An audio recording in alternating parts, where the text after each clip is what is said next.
Lagos City makes a perfect recipe for a booming hotel industry. Like several other sectors in Lagos, the demand for hotels beats the supply, and as the economic hub of West Africa and first point of entry for most international travelers, Lagos is definitely the hottest hotel market in sub-Saharan Africa. And as far as interested investors go, this spells opportunity. International brands like Hilton, Intercontinental and Sheraton hotels are beginning to see the glaring prospects in Lagos. I think that the prospects in the hospitality and hotel and leisure, sector, the potential is enormous. And what will be the driving force? One, we've got the market here. Secondly, the rate of returns on investment is massive.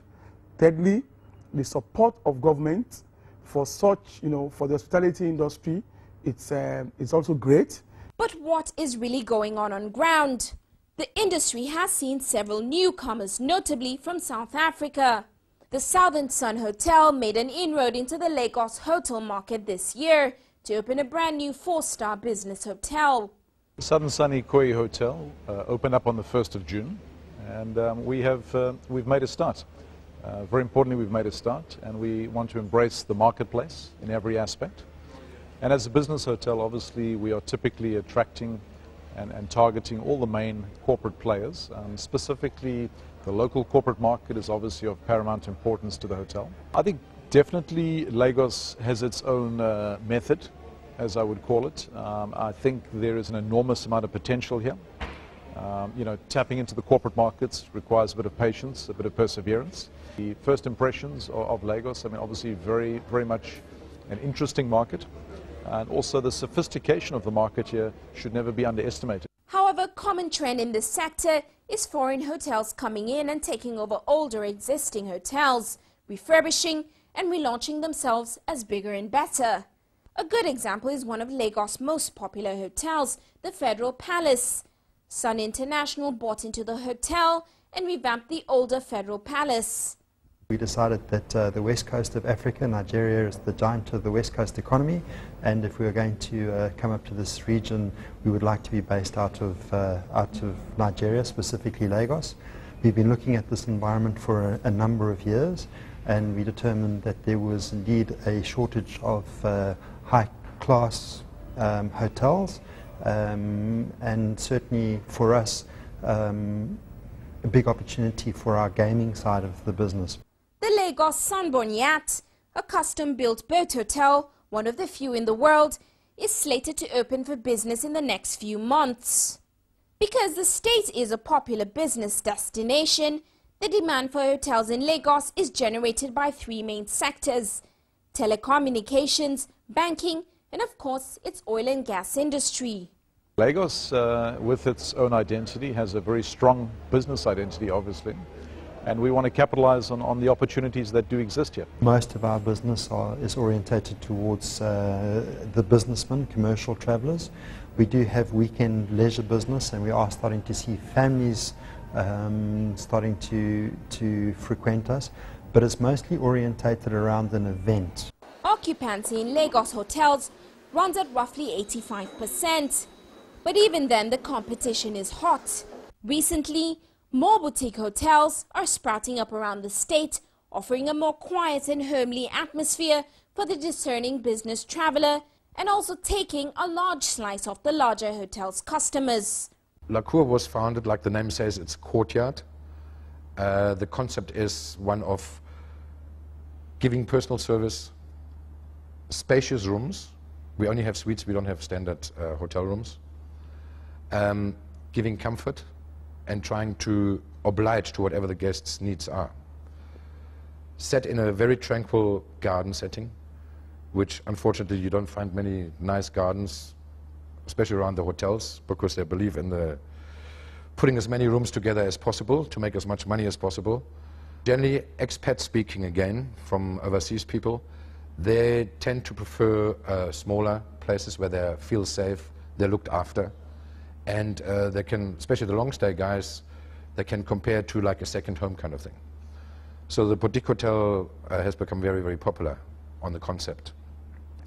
And also, I've only been here 3 years, but over the last 3 years there have been quite a number of smaller hotels opening on a boutique kind of criteria. Because boutique hotels normally are smaller in room number, they're not able to carry the full set of services that we would normally have in an operation like ours. For example, we have a very advanced IT infrastructure. We have a very sophisticated maintenance and engineering division that look after what we call life support equipment. So that would be the generators, the air conditioning plant, the water treatment plant, all of those kind of things. So, you know, it's not always what's in the room that makes up the caliber of the hotel. It's the support and infrastructure and backbone. But the larger hotels are now creating more services for the conferencing and corporate market, services that are highly in demand in Lagos today as its business pulse beats faster. Lagos hotel industry veteran Echo Hotel has only begun constructing a new conference center now to cater for their corporate clientele that keep growing every day. What we see and what we concentrate on the business tourist. We don't see any huge amount of influx of tourists coming for vacations in Lagos.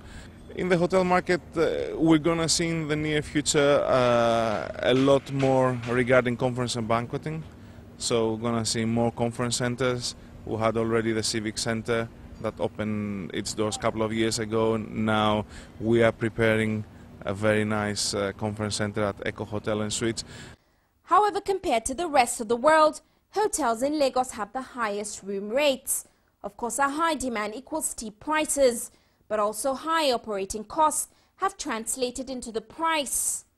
I would say there are various reasons why hotel accommodation is expensive in Lagos. Particularly, you have to consider the operational costs that are much higher comparing to other countries, because we have to sustain a lot of the basic facilities ourselves, like electricity provision, like water facilities, all sorts of issues like that. And then, of course, it's a matter of real estate as well, you know, particularly hotels on Victoria Island. The real estate is expensive, so accordingly the accommodation prices have to reflect that. And also it's a issue of supply and demand. You know, when the supply is not as high as the demand, the prices go up, and the market can sustain that at the moment. It looks like prices will go even higher, especially after the Lagos State House of Assembly recently passed a new law imposing a 5% tax on goods and services purchased from hotels, restaurants and event centers. Well, basically it's a tax on the hospitality industry, mainly hotels, restaurants, event centers. Now, we all know that a lot of guests patronize hotels. A lot of people who have celebrations use event centers. And this particular industry requires more services from government in terms of traffic control, waste disposal, security. And so what government is saying is that they should pay a tax on the amount spent by people who patronize these centers. There has been a lot of opposition to this tax by hotel owners who argue that the tax amounts to double taxation. I think firstly is the timing of the implementation as the market has gone soft. Secondly, hotels are deemed to be luxury items. And in this particular instance in Nigeria, and certainly in our location, we don't believe we're a luxury item. We believe that we are a commercial hotel, and therefore we're facilitating the travel needs of people coming to invest, coming to stay, coming to do business, coming to trade in Nigeria, as opposed to people that are coming here for leisure or for a